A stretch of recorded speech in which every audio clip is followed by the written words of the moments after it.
Good morning, everybody. This is Diggs. It's another beautiful day out here in the Pacific Northwest, and today we're going to be taking a look at Summoner War Chronicles. Is it a good game? Should you be playing it? Let's go ahead and dig in.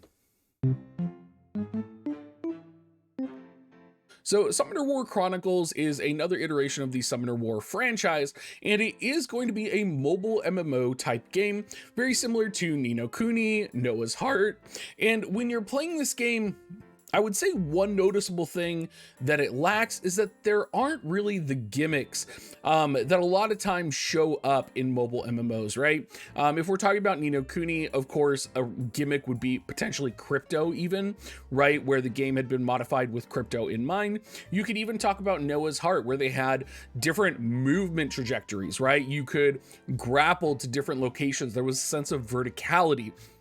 And for this game, it seems like instead of trying to focus on a new type of gameplay or something a little bit different, they focus just to do the actual game itself really well. And that shows in a variety of ways that you play the game and that you kind of experience it. So you can even just start off just by looking at the amount of events that are going on right now. This is my primary event tracker, right? Where I'm going to be tracking everything. All of these are currently events that are going on right now. These are all things that I can do, that I can achieve, that I can get items for. It feels like an MMO. I think a lot of the times when you are playing a mobile MMO or you're playing, games like this, you go online, you do your dailies, and then you're kind of done. And it definitely feels like there's more to do in this game, and it does kind of take up more time. There's almost a little bit more busy work. So I think if you're looking for like an auto idle MMO, or if you're looking for an MMO that is one where you kind of set and leave it more, a little bit more of an auto AFK game, I would say this is much more MMO than it is auto AFK. And there is auto battle. You can see I do have access to auto battle here in the lower left.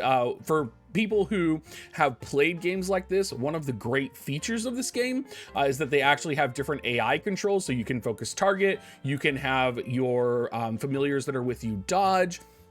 So the combat system in itself is really interesting, a little bit more complicated, I would say. There is a drawback with the combat system, that it is not tight. What I mean by tight is that in Ni no Kuni and other MMO games, when you dodge or when you attack, it will kind of attack no matter what, right?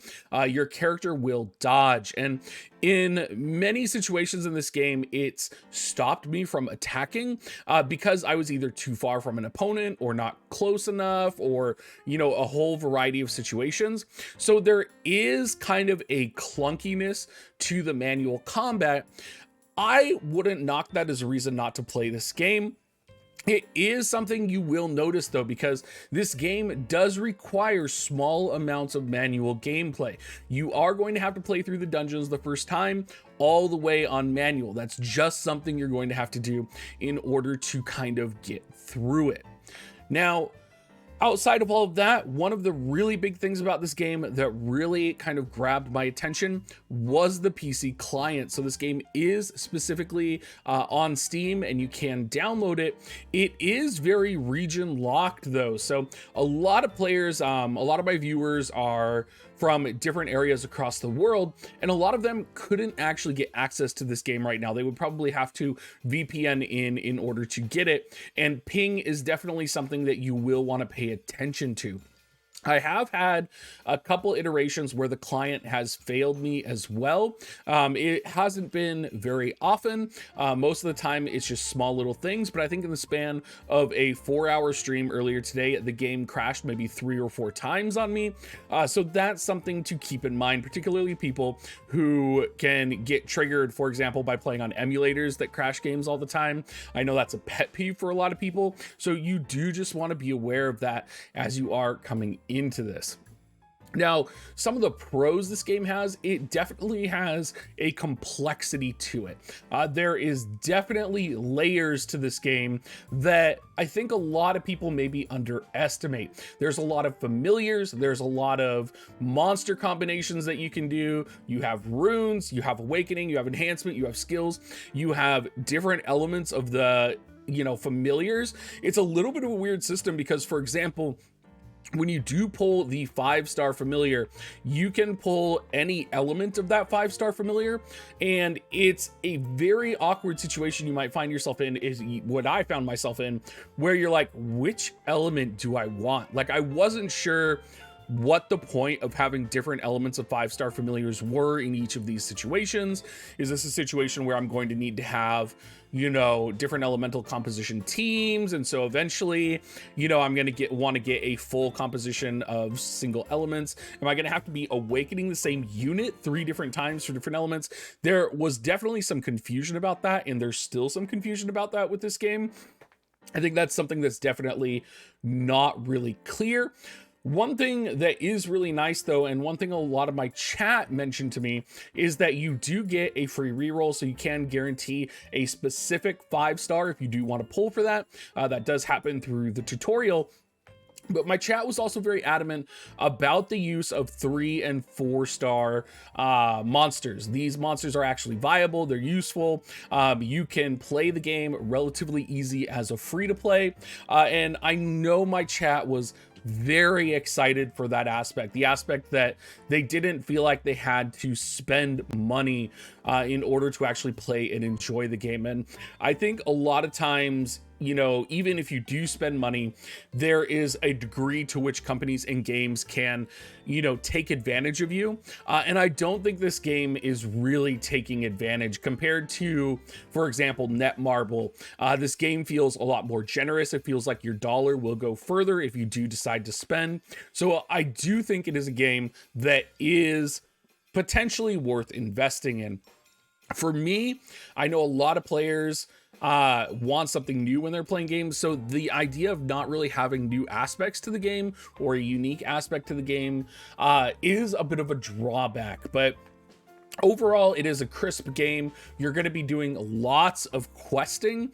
I think the gameplay loop is a little bit different compared to a lot of other MMOs in that you are going to be doing almost nonstop questing in this game. I thought there would be a little bit more auto AFK grinding, similar to Ni no Kuni and other games, but that just doesn't seem to be the case. I will point out as well, there is a pretty robust equipment system, and there is a very nice glamour system as well. So you do, of course, have multiple elements, and you are able to cycle your elements relatively easily. You do also get different moves for at least one of your abilities per element, so that's something important to keep in mind as well. But there's a robust equipment menu. There is a robust skill menu. When you see this, you might be like, oh yeah, skills, you have 5 skills. What are you going to enhance? Come down here to enhance skill. This is the actual degree to which you can customize and organize your character. So there is a lot of depth here, which is very interesting. You can kind of customize your character in certain directions, and I really like that about this kind of game, and I like the depth of the customization that you are going to be able to experience. And when I first started, I was kind of maxing out everything, and you'll notice that kind of at the start of the game. But now that I'm further in, I am experiencing where I have more skill points. I kind of need to allot them in a very specific way if I do want to actually be powerful. Now, in addition to all of that, we do have the closet, which I talked about. You can preview everything, and you guys, there is so many glamours. It is crazy. There's custom hairs, compared to a lot of games. It does feel really good. The customization in the character creator doesn't feel as in-depth as other games, but you definitely do have access to the costumes, and you can craft them, and you do get costumes in game. So it's not a thing where you have to pay for costumes. Of course, there's a shop where you can get like a swimsuit for those of you that have your waifu characters, but it's one of those games that, you know, it's nice. It gives you access. It's going to give you flexibility. So overall, when I'm looking at this game, my initial impression is I could play this. I could play this. I could have fun. I did have fun for the first 5 hours that I played it. I've unlocked the majority of the features so far, and I could see this game kind of having a longer life, especially being supported by the Summoner Wars franchise, as well as not having a full global release yet. So I think this game could be potentially only getting bigger as time goes on. I know there's been a lot of content creators that are critical of this game that don't think it's very good, but I do think from MMO standpoint, from a mobile MMO standpoint, it is actually very good, and I think a lot of players will enjoy playing this. Anyway, everybody, let me know what you think down in the description down below, and I will catch you guys all next time.